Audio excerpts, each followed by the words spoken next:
Good morning, welcome to our Live Talk program. This is Lloyd Grubb here, your host on Revive Reform Radio, doing our Live Talk program covering motivation on this year, Monday, Rise and Shine and Give God the Glory. And this morning here, I'm looking at the topic, sacrifice to put yourself in an advantageous position.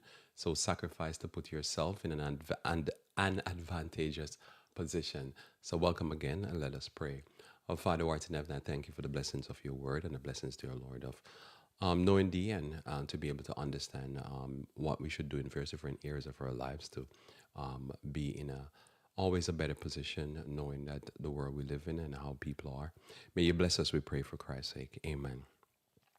So in this life, it's important for us to always put ourselves in a more advantageous position. We always have to, as I say, change trajectory, maneuver, readjust ourselves, and always have a fresh experience so we keep ahead and abreast of what's going on so that we can put ourselves in a more advantageous position for our best interest. For our best interest.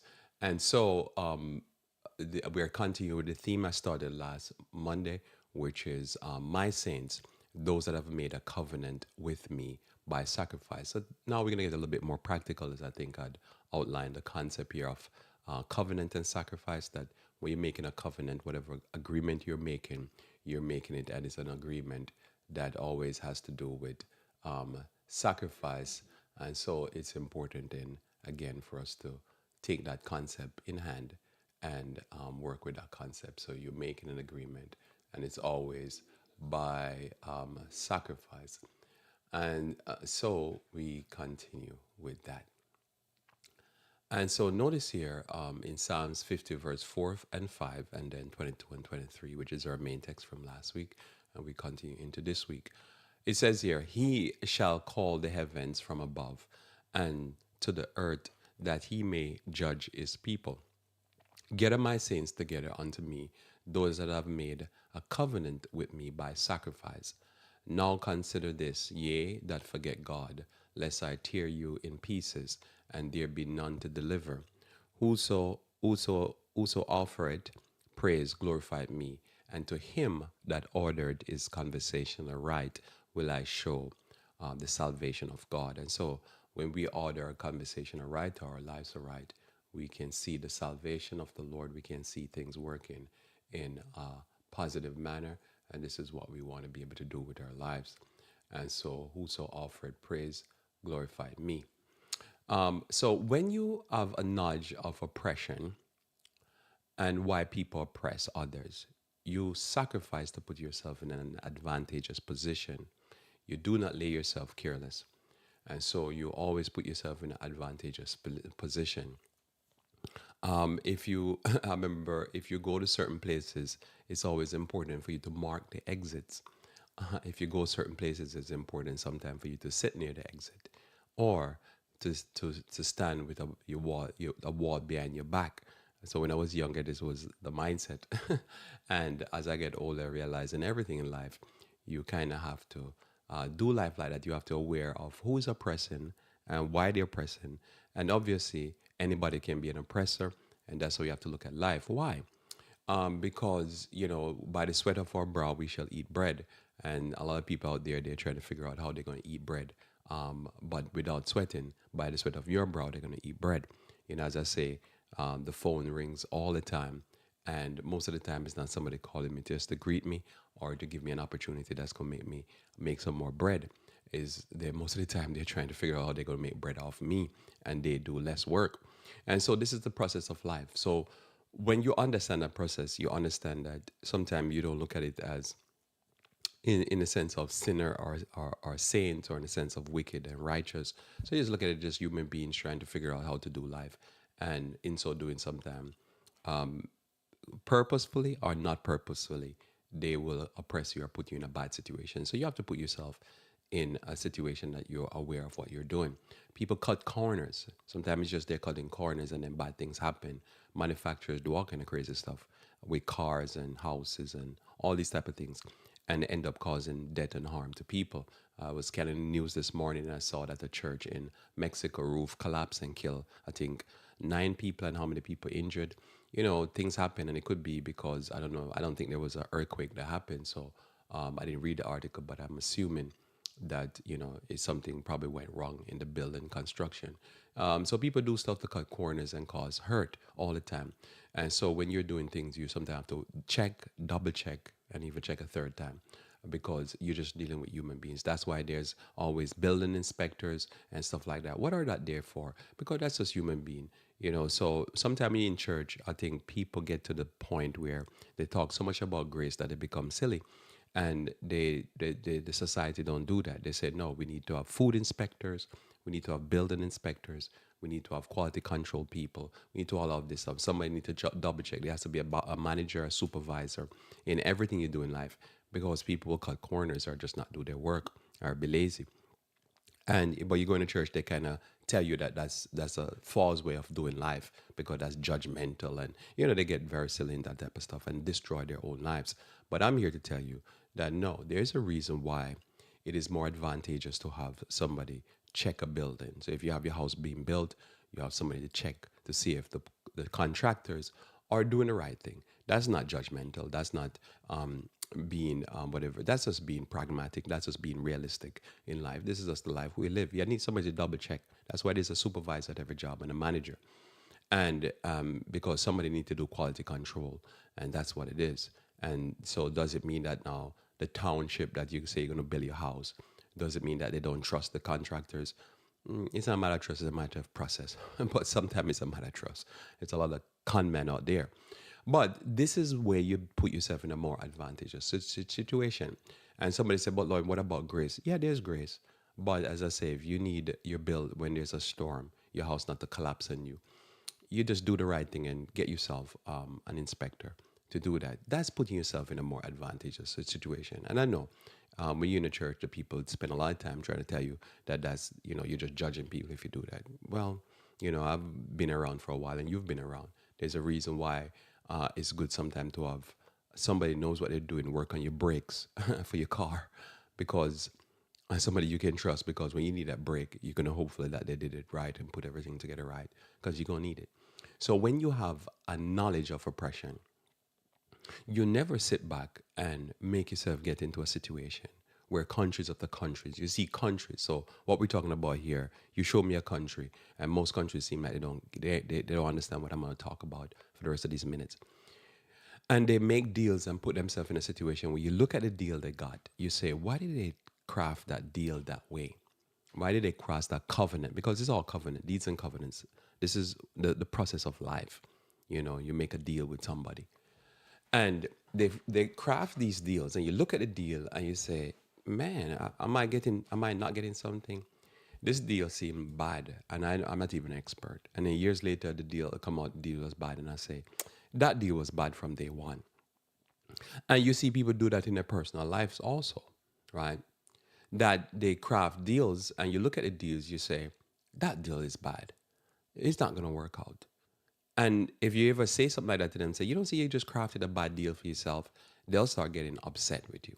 They start getting bringle like a dog, and they start to want to bark or growl at you, and then sometimes they bite you. And then later on, they come down and they say, oh, you say, oh, what happened to you? I haven't talked to you in 10 years. And they're like, oh, this is how it worked out. You'd be like, that's how it worked out? I mean, and you're shocked, and you realize, I guess they believed. I didn't believe. And that's why I think, people need a second opinion. That's what they say. Get a second opinion. You go to a doctor, get a second opinion. You go to the second doctor, give you a second opinion. Say, oh, man, the second opinion is even worse than the first. Get a third opinion. And then you go to the third doctor, and the doctor said, no, it's even worse than the first two doctors. You'll be like, man, you're about to die. So it's good to do life like that. Because what you're doing in life when you go at life with this principle and this philosophy, this is very important in my thinking here. Well, that's why I'm talking about it.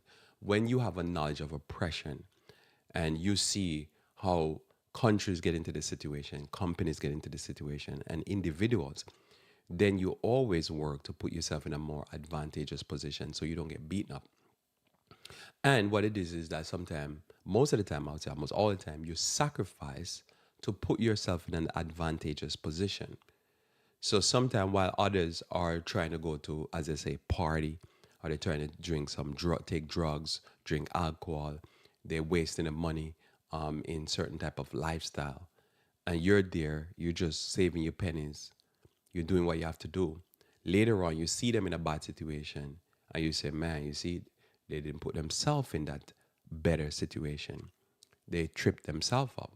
So that's how you go at life. You put yourself always in a more better situation. And that's why those who've made a covenant with God by sacrifice are always the head and not the tail. They're always in a better situation.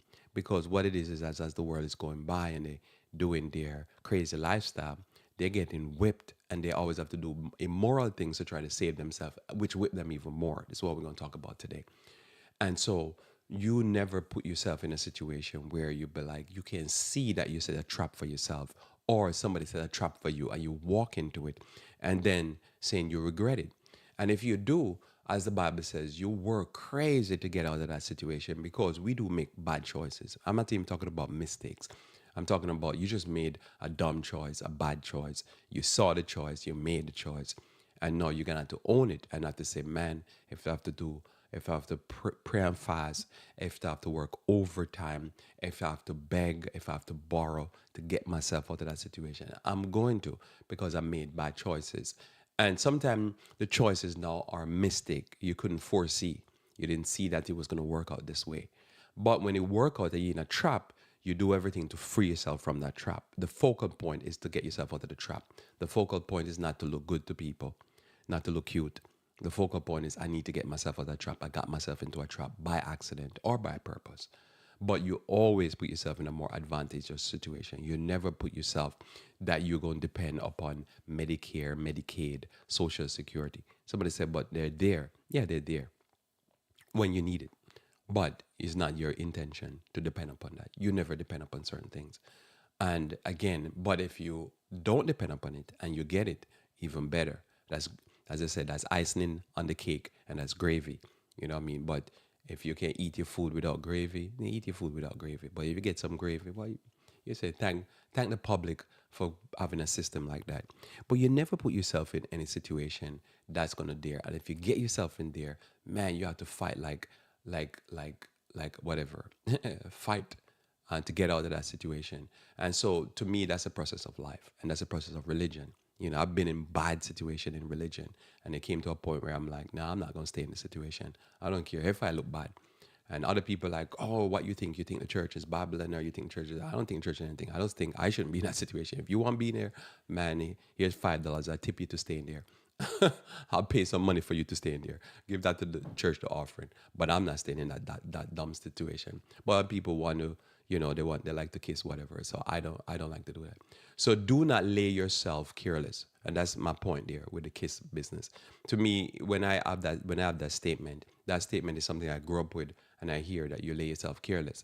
So when you lay yourself careless, people will rape you and pillage you and maraud you. You never lay yourself careless. This is why every country has to have some type of defense. You have to have a way to defend yourself against wicked people because wicked people will say, oh, you're vulnerable and they'll attack you. That's just a fact of life on a country level, but it's the same fact of life on an individual level or a corporate level. People are corporate raiders. People do aggressive takeover of companies.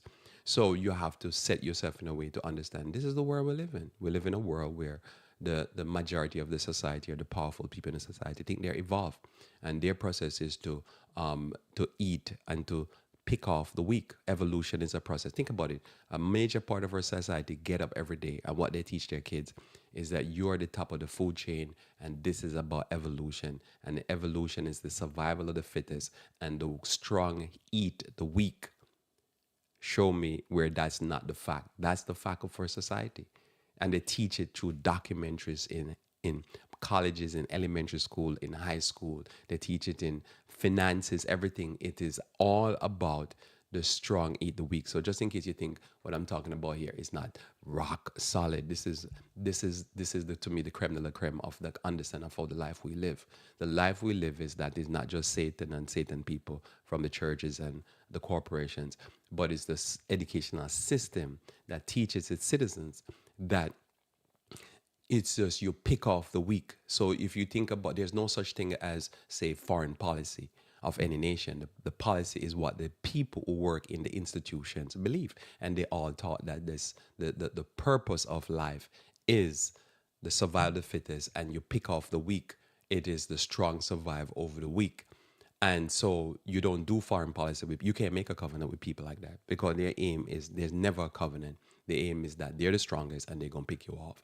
So when you go through life like this, you live life better. At least that's how I go through life. So when I see anybody, I don't care if it's in my neighborhood, wherever, I know they have that background philosophy in their mind. They might not consciously think it and probably explain the way I understand it, but their behavior is going to always be consistent, because that's what they've been taught from the young. And you don't overcome things like that if you never even tried to.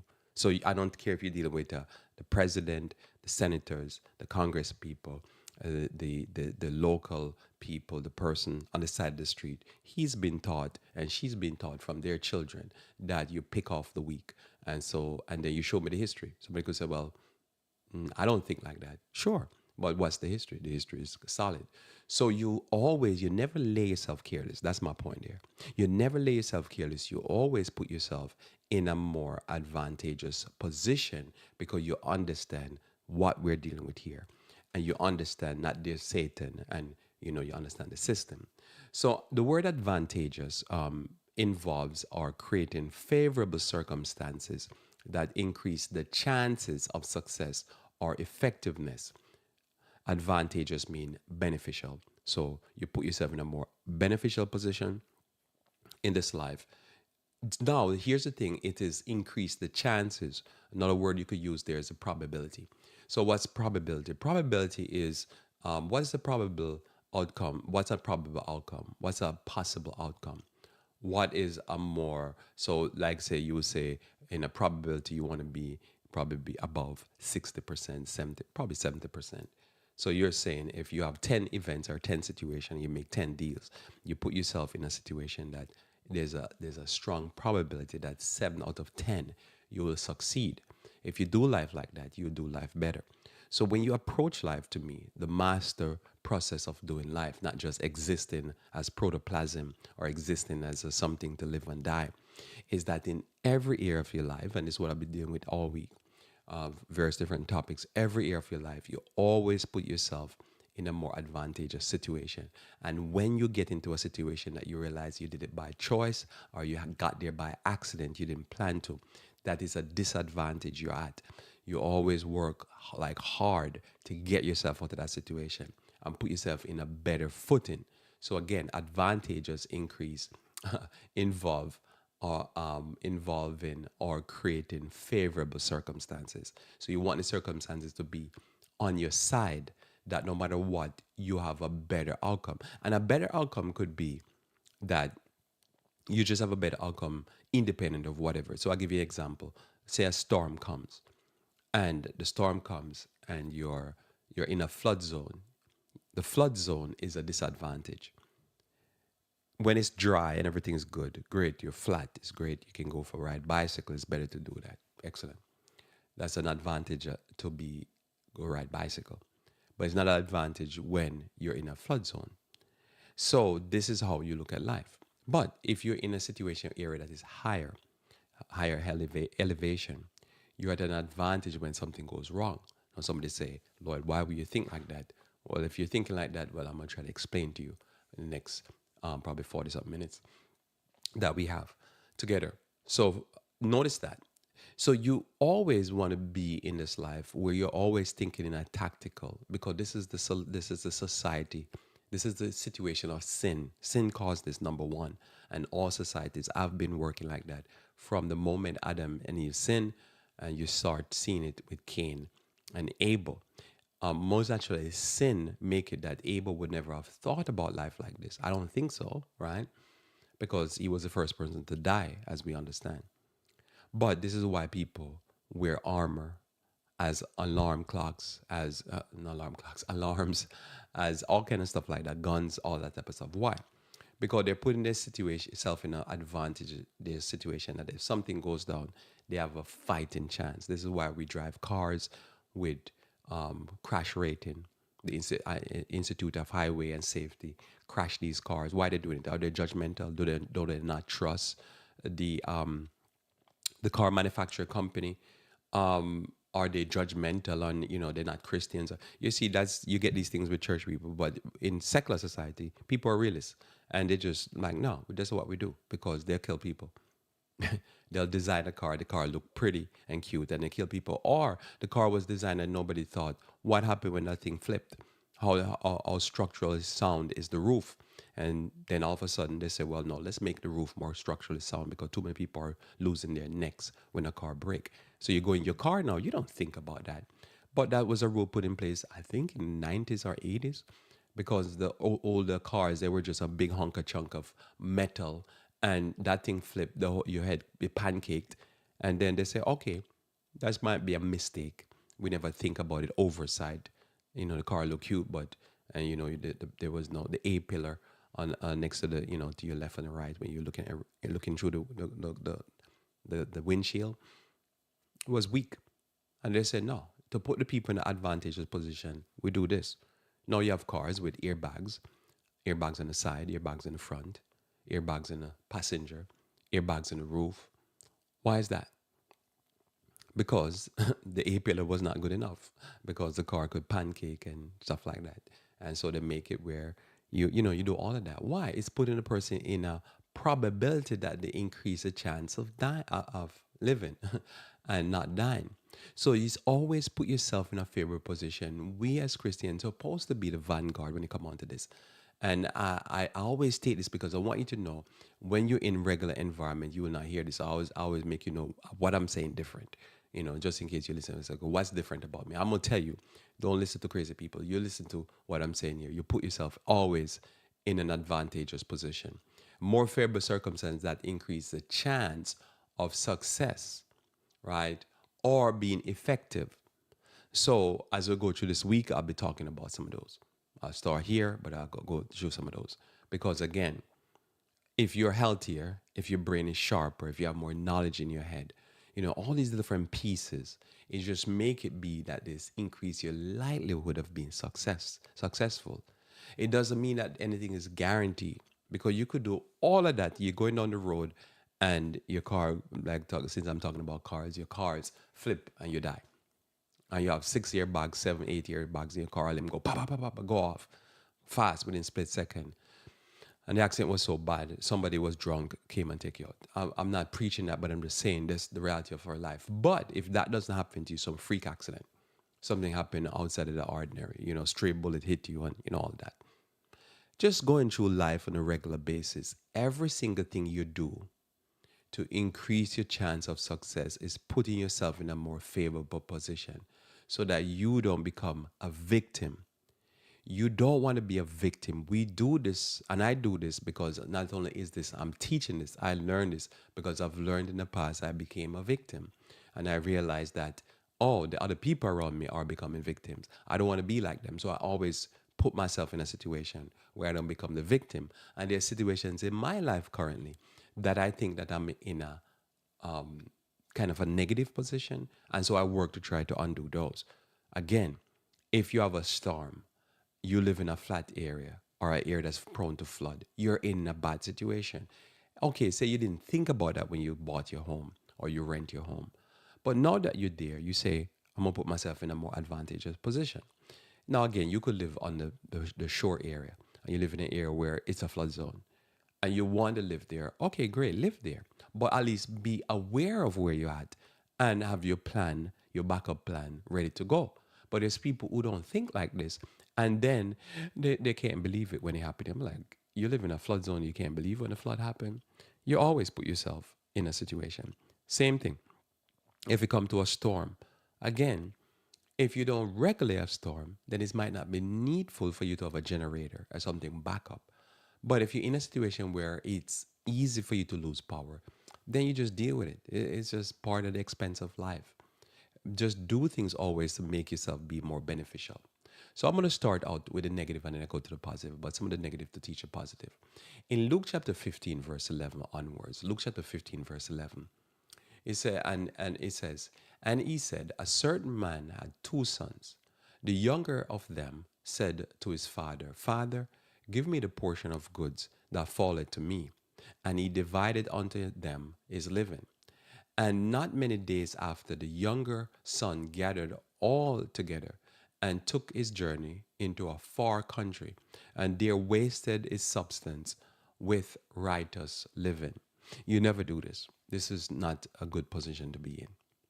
You never do riotous living. That means taking lines of coke, crack, smoking weed, getting up every day drinking alcohol, sleeping with the hookers, all that type of stuff. It's a blast, as they say. But what that does is put you know, there's never enough money. You can't make enough money. You could make $1 million and blow it on all that, what I just said. And so this is the righteous living. The Bible doesn't break, Christ doesn't break down your right, the righteous living. Righteous living is, but we understand what righteous living is. And when you do life like this, you put yourself into a situation, and it's not worth the risk of ending up like this. This is self-inflicted wound. He hurt himself. And we see this happen all the time. You see people who get into sports, get into becoming an artist, different type of artists, and they make phenomenal money. And within quick time, they didn't realize that the money they was making, they had to invest it and reinvest it and reinvest it. That they had to secure that money.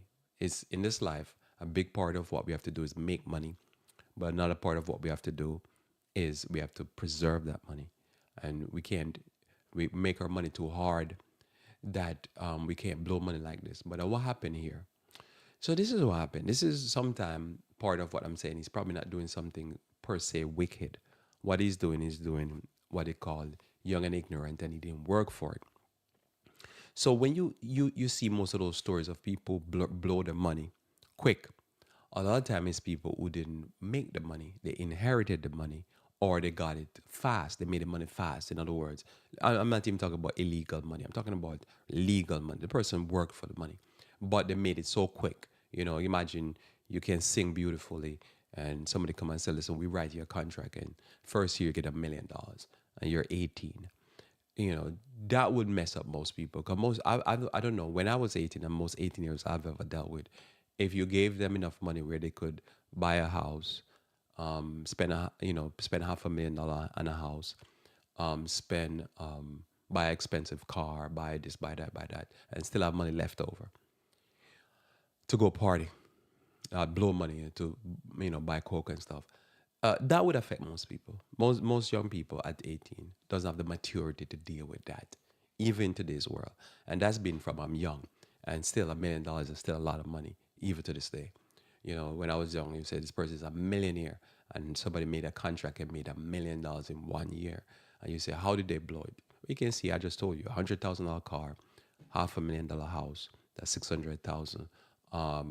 Probably buy a yacht, probably another 100, 200,000. You see really quickly that money can just start blowing away, and then trips to Las Vegas, Atlantic City, Miami Beach, blah, blah, blah. You know, best hotel, best food, best this, whatever. So you can see that. So the person can blow that money, but that putting that person in a terrible, terrible situation. Now that same $1 million, if the person say, I'm going to burn half, and then half I'm going to put, when I say burn half, I'm going to spend half, buy something, buy this, buy that, and then spend probably another $500,000 and invest it. You can see how the trajectory will change. But again, a lot of young people make money real fast and real quick and unbelievable type of money. They don't have the maturity. Pardon me. That's the first time. They don't have the maturity to deal with this type of situation there. And because they don't have the maturity to deal with it, it ends up becoming their undoing. So we want to be able to do life where we do life where it's always at our best interest. We put ourselves in the most advantageous situation. Now, notice we keep reading here. And it says here, and when he spent all, there arose a famine in the land, and he began to be in want. Now, it is amazing how you read something like this written by the doctor here, Luke, and he's writing this down. And one of the things that's always amazed me in my Bible is the level of detail that is given in such a short time. Again, you listen to me for normally an hour here, and I'm have to think through what I'm saying. But you get this detail. Now, what is this detail? Why is this important to me? This thing here about there arose a famine.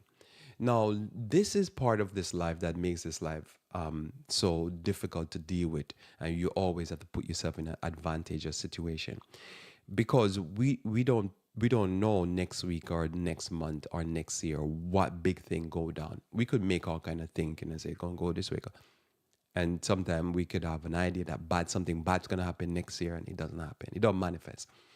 But we could be thinking that way, and then today this thing happened.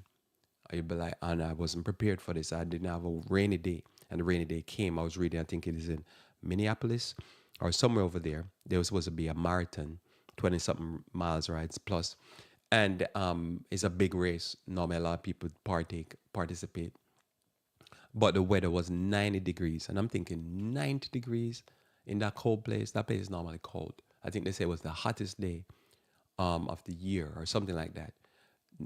90 degrees this late in the year. It's late in the year for if you're up north at least. This is crazy. 90 degrees they were having. Amazing, right? And so you see something like that, you say, what? You can't prepare for that, so they have to cancel the race. Now, why is that important? Because imagine now if the promoter of the race needed the race to be able to pay their bills next week. They had put it all in it. They had everything riding on it. And if they didn't make no money, they would go bankrupt. Just imagine if something like that happened. And the race didn't run. Cancel. All the money they were supposed to make, gone. Done.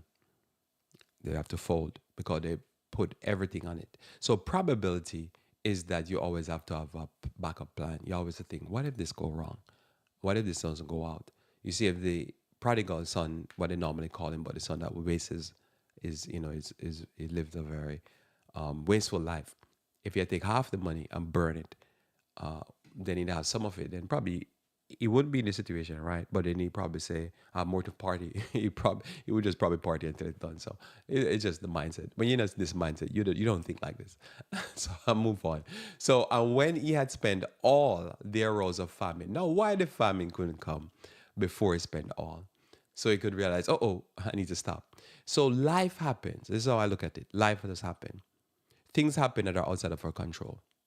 And when we burn everything, like our bodies, our brain, our money, things sometimes just happen just right at the right time. Wrong time for us, but right time for life to whip us and give us a lesson.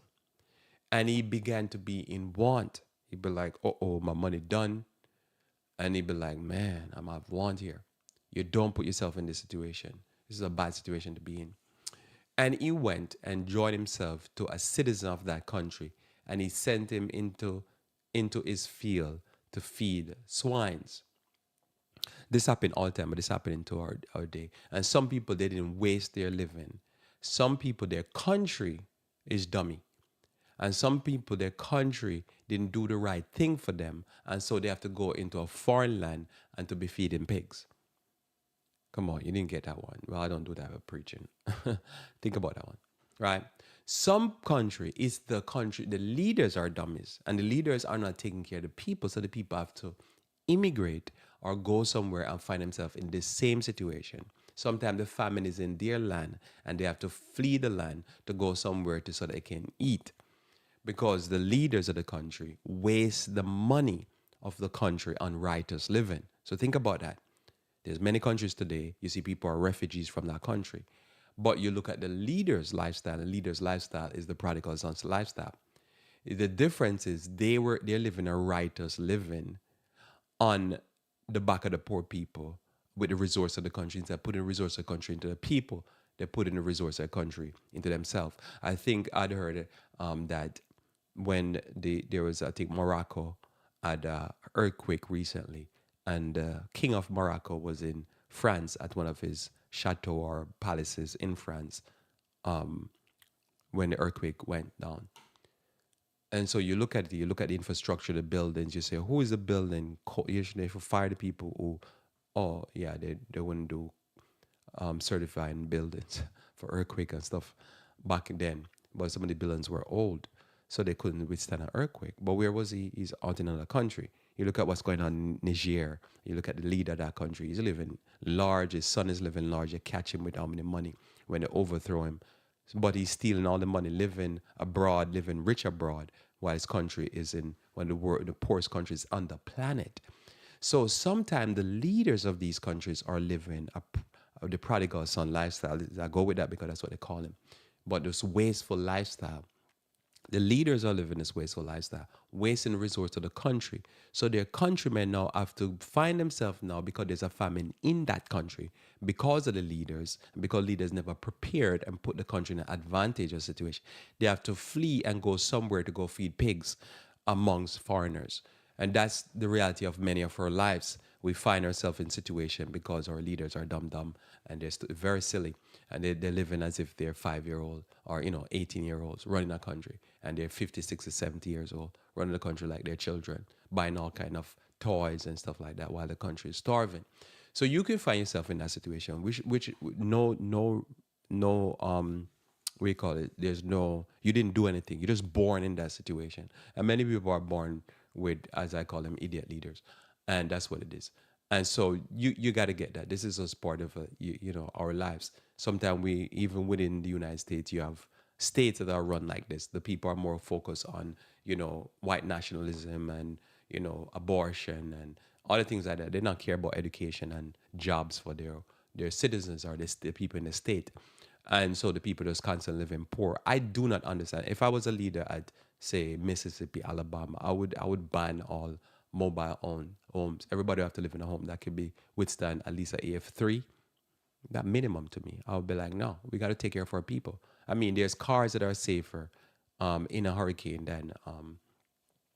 than some of the houses people live in. I don't know how that came about, because you could have turned on the car and if the tornado take the cars up and slam it to the ground, at least you probably have more chance to live with all the airbags and stuff than some of these homes. But I know somebody could argue with that, but you get the point I'm making. I'm just doing a point that says, listen, we take care of our people, and we don't be like that. But you find here in America, you find everywhere, there's leaders who they care more about having toys than they care about taking care of the people. So he's in the field now, and he would faint have to fill his belly with the husk that the swine did eat. And I'm familiar with what swines eat. I never eat it, but I remember somebody I knew, they would collect the husk and feed it to the swine. And no man gave unto him. So nobody would like, "Hey, there's a famine, bro. You're gonna work and you're gonna feed the pigs, and then we're gonna kill the pigs, and you better eat some what the pigs have."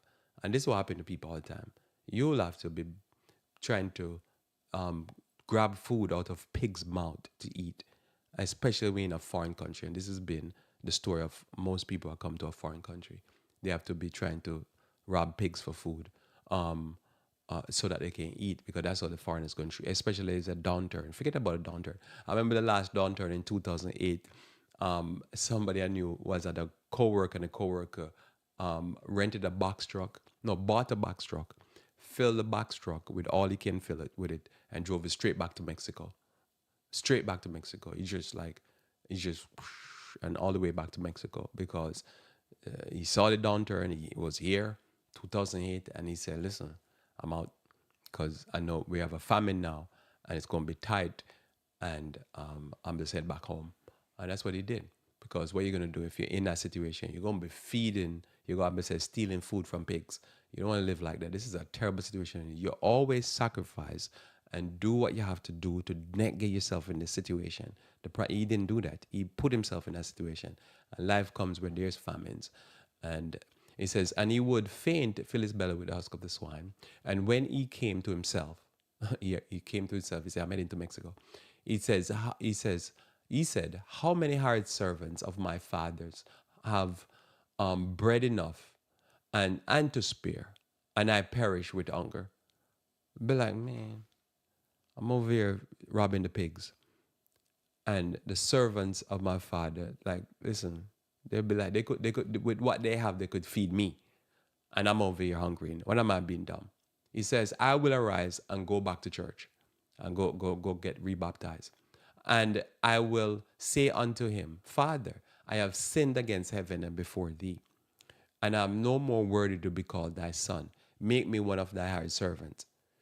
So he said, I'm going to put myself back in a better situation. So this is when you come to your sense. You see what happened? Even if I was a servant of my father, I wouldn't be fighting the pigs under there. You can imagine him in the pigsty wrestling the pigs.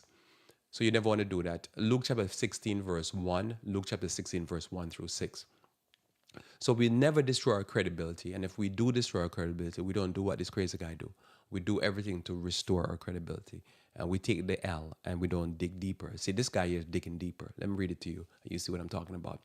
And he said also unto his disciples, which is Jesus talking, there was a certain rich man which had a steward, and the same was accused unto him that he had wasted his goods.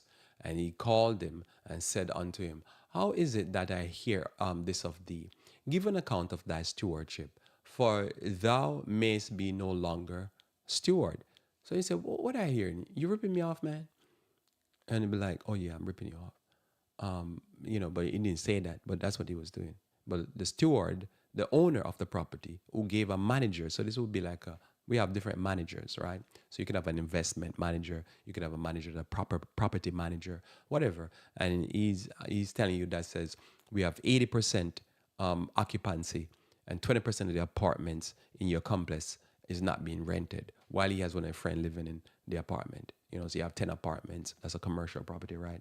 And eight of them are rented and 2 is not rented. And he keeps saying, oh no, we have 80% occupancy.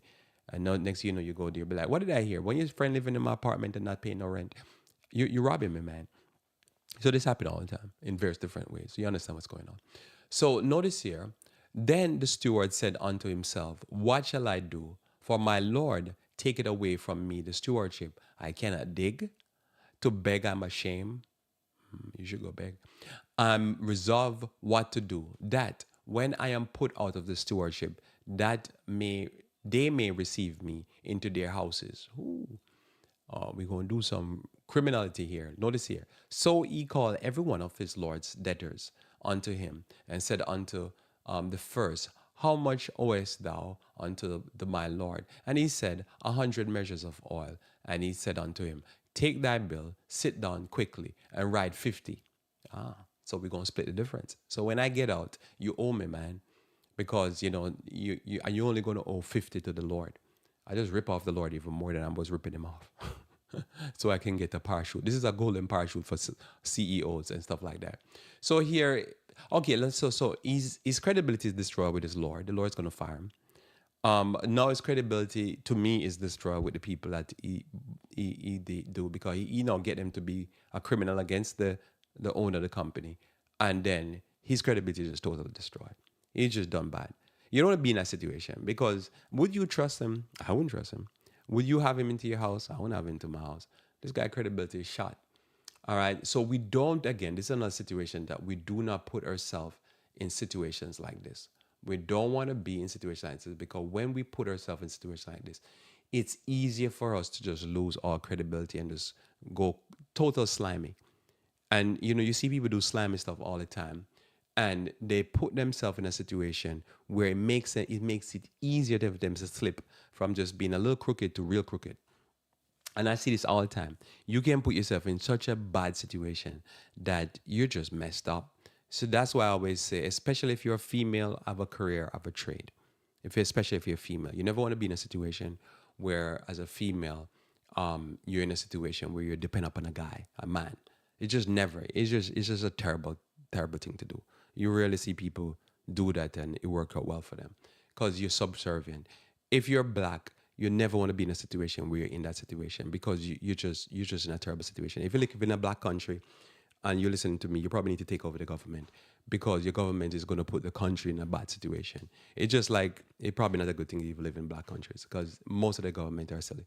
They put their people in the worst situation, and it make the people have to do very slimy stuff like feeding pigs in foreign country and dealing with the foreigners and their pride and prejudice and stuff like that.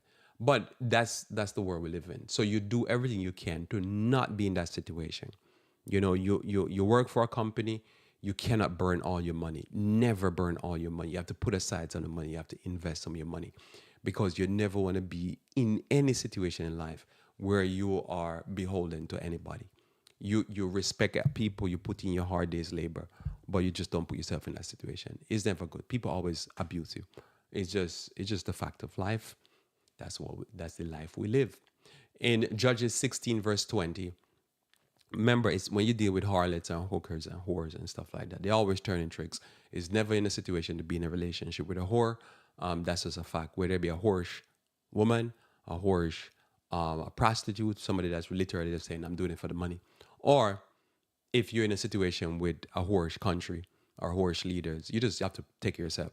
Because somebody say, well, Lloyd, what, what if I live in a country where my leader is a piece of joke?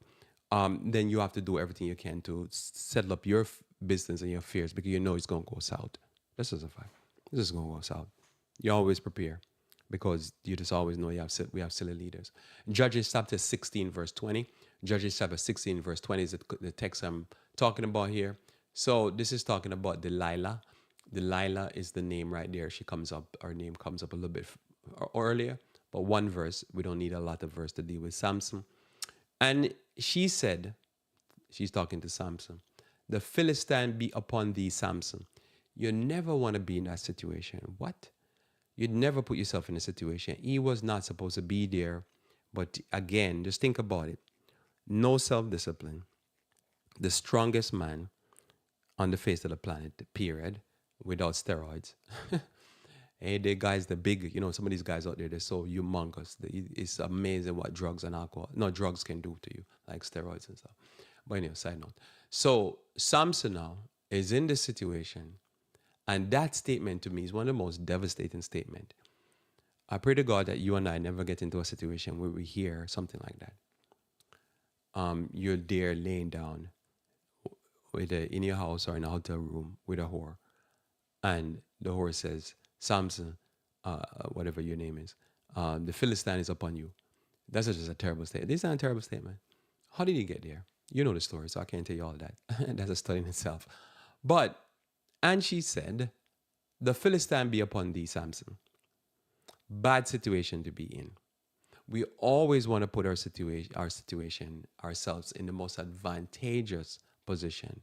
We always want to find the virtuous woman, a woman that's going to put in her hard labor, a woman that's there to do us good all the days of our lives. We're looking for that woman. As I say, every woman has a vagina, but not every woman is a virtuous woman. And so you're not looking for just a mate. You're looking for somebody that is going to put you in a situation where you're going to always be in an advantageous situation. This guy here went and he was looking for sex. And what he got this statement. And he got it a few times. That tell you that he was a mess in his head. His head was messed up, right? And he was actually sleeping. So you know what happened. She knocked him out first, and then he wake up, he's dazed. And, or then he get it out of him. He gave him what he want. But again, she's turning tricks. You never want to be in that situation. This is a very terrible situation to be in. And so notice here, and he said, the Philistine be upon thee, Samson. And he awoke out of sleep. Why was he sleeping? You fill that out. And said, I will go out at the other time before and shake myself. You ever see a cat shake themselves? Either a big cat or a small cat. It's like they can just dry themselves. It's like they shake themselves and all the water just come off. Dogs do it too. I think dogs do it better. Anyhow, so he shake himself, right? Because he did it before. Like, I can do it. What happened now? This is the tough situation. This is worse. This is worse than the hooker situation. So notice here, and he wished not that the Lord was departed from him. He didn't understand. He didn't comprehend to him. The Lord had departed from him. How are you in a situation? How somebody be there committing adultery and sleeping around and sleeping with all these slimy people, and they think the Lord is with them? And I've known so many people throughout the years that they got themselves into this type of sexual immorality sin. And when they shake themselves, the Lord was from them, far from them. And they just got taken out. You never put yourself in these type of situation. You always want to put yourself in a more advantageous situation. Notice here, it was always about the money and nothing else.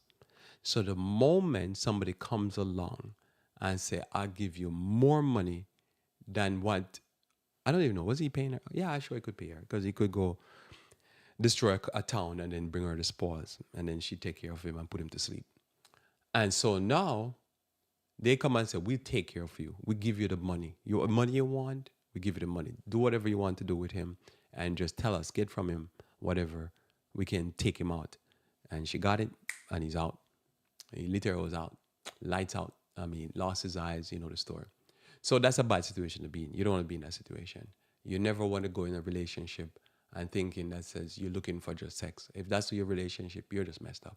You're looking for a virtuous woman, a help and a mate, not just a mate. Here he had a mate, but she was not a help. In Genesis chapter 39, verse 1 onwards, we look at the person now that put themselves in a beautiful position. And this is where we want to be. This is where you want to be. You want to sacrifice, because here, this guy here now, Joseph, I'm talking about, this luminary, he sacrificed and he put himself in the best situation.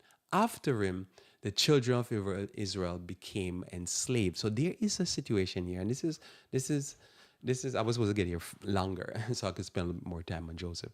But this is a situation when you think about slavery and stuff like that, you always have to think about it that when I look at what's going on, like on the African continent, I see why they got themselves into enslaved. Amen. You can put yourself in a situation by sin and stupidity that will get you into a situation where you're oppressed. And you will never unravel that. Let me tell you something, they'll never unravel that over there until they have learned to put themselves in a better situation. This is the fact. If you lay yourself careless, sinners will take advantage of you.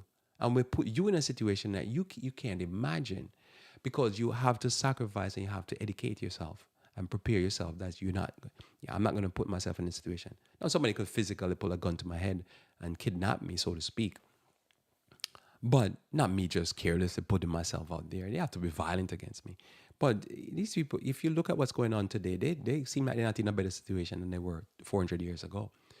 So why is this important? Because remember, Ellen G. White tells us that the story of the Jews is the same story of the Africans. And it took them 400 years for this to get unraveled with a genius and a lawgiver, Moses. It would never get unraveled without him. And then later on, Joshua. Same situation. You cannot unravel this situation if you lay yourself careless. You never put yourself in a bad situation. Joseph went to Egypt, but Joseph put himself by sacrifice. I'm just summarizing here because I'm going to read the text, but I'm going to tell you where I'm coming here. Joseph put himself in a good situation in a land where he was sold as a slave, predictive of what's coming. But he got to the head of the state, second only to Pharaoh, by sacrificing and by maintaining his morality and understanding that, listen, I'm in a bad situation. I'm going to do what I can to get out of it, but I'm not going to do sin. You and I have the same mandate that Joseph have. The only way to get out of oppression and to get out of being in a degraded situation is you have to maintain your morality, and you have to willing, that's it, even for morality, never give up morality. You're willing to even go to prison. And if you do that, nobody can enslave you and hold you. They can force you, they can lie on you. And, this happened to us. We have, like myself personally, that happen all the time. People lying on you and stuff like that to mess you up. But you'll never be in that situation. So do not wallow with them in the pigsty. So the difference is, the prodigal son got in the pigsty. Samson got in the pigsty, but here Joseph, morality, he took himself for the pigsty. Did he go to prison? Yeah, but it was a way for him. The covenant of sacrifice is a way for us to get to the terminal point. But there's no terminal point without sacrifice. There's no terminal point that is good without morality. So I read the story here and I try to get to it before we close. But you get the point, though. That's the point. You put yourself like Joseph through sacrifice, because he had to sacrifice. He had to lose that job, and it was bad for him. But the Lord worked it out by staying to his morality and integrity. The difference is the Hebrews that were there after him, they slipped into immorality, and they got taken captive. A person can only mess you up when your brain is all messed up and your morality is messed up. You don't be Samson or the prodigal son. You don't be none of that type of situation, and you won't suffer like that. A lot more there, but we move on. Genesis 39 verse 1. And Joseph was brought down to Egypt and Potiphar, an officer of Pharaoh, captain of the guard, so he's the elite guard um, amongst them, an Egyptian, bought him out of the hands of the Ishmaelite, some cousin business, which had brought him down thither. And the Lord was with Joseph, and he was a prosperous man, and he was in the house of his master, the Egyptian. And his master saw that the Lord was with him, and the Lord made all that he did to prosper in his hand. So notice the Lord is blessing him. The Lord is blessing me. And Joseph found grace in his sight. And he served him, and he made him an overseer over his house. And all that he had, he put into his hand. So I guess his all his investments and everything. And it came to pass in the time that he had made him overseer in his house and over all he had, that the Lord blessed the Egyptian and the house of for the house of Joseph, for Joseph's sake. And the blessing of the Lord was upon all that he had in the house and in the field. And he left all that he had in Joseph's hand, and he knew not aught he had, save the bread he did eat. And Joseph was a goodly person and well favored, so he looked good. Boy, looked good. And it came to pass after these things that his master's wife cast eyes upon Joseph, and she said, lie with me, young buck. But he refused and said unto his master's wife, behold, that my master's wotteth not what is with me in the house, and he had committed all he had to my hands. There is none greater in this house than I, neither hath he kept back anything from me but thee, because thou art his wife. How then can I do this great wickedness and sin against God? And really, it will be betray the trust of his master and God. And it came to pass as she spake to Joseph day by day, and he hearkened not unto her to lie by her or to be with her. So imagine every day, and I know we're in a secular society, especially with the Me Too movement, they say women can't be aggressive. I don't know where they get that. That is a craziness. You listen to these crazy people, they're nuts. As you know, that people are secular and crazy. So every day she'd be like, man, that boy's hot. So notice verse 11. And it came to pass about this time that Joseph went into the house to do his business, and there was none of the men of the house there with him. So notice here, Joseph not put himself in a situation. Joseph is taking care of his business. And Joseph tells him, listen, I don't need to touch you. And by the way, you're so old in here. How are you coming on messing with me? Probably she was old. And probably the guy got a young wife and he couldn't take care of the business. So notice here, and she caught him by his garment and say, lie with me. And he left his garment in her hand and fled and got him out of there. And that's what you have to do. And it came to pass when she saw that he had left his garment in her hand and was fled, that she called unto the men of the house and spake unto them, saying, See, he had brought an Hebrew unto us to mock us. He came in unto me to lie with me, and I cried with a loud voice. Yeah, you were crying, but you were crying for something else. And it came to pass when he heard that I lifted up my voice and cried. That's crazy. That he left his garment with me and fled and got him out. And she laid up his garment by her until his Lord came home. He came back to her, she was caressing that garment and said, oh, I almost got that one. And nice. So notice verse Galatians 2, verse 20, because we're out of time. There's more I wanted to say there. Probably I don't need to say no more. And he says, I'm crucified with Christ. Nevertheless, I live. Yet not I live, but Christ liveth in me. And the life which I love now live in the flesh. I live by faith in the Son of God, who loved me and gave himself for me. So Joseph did this. Joseph basically said, listen, I'm going to live by faith. I'm going to do the right thing. I'm not going to sleep with this woman. As I say, she could have been an older woman. She could have been somebody young because, probably the master of the house, Potiphar, got himself a young wife. Whatever it is. At the end of the day, the thought here is that you live by faith and you put yourself in a situation.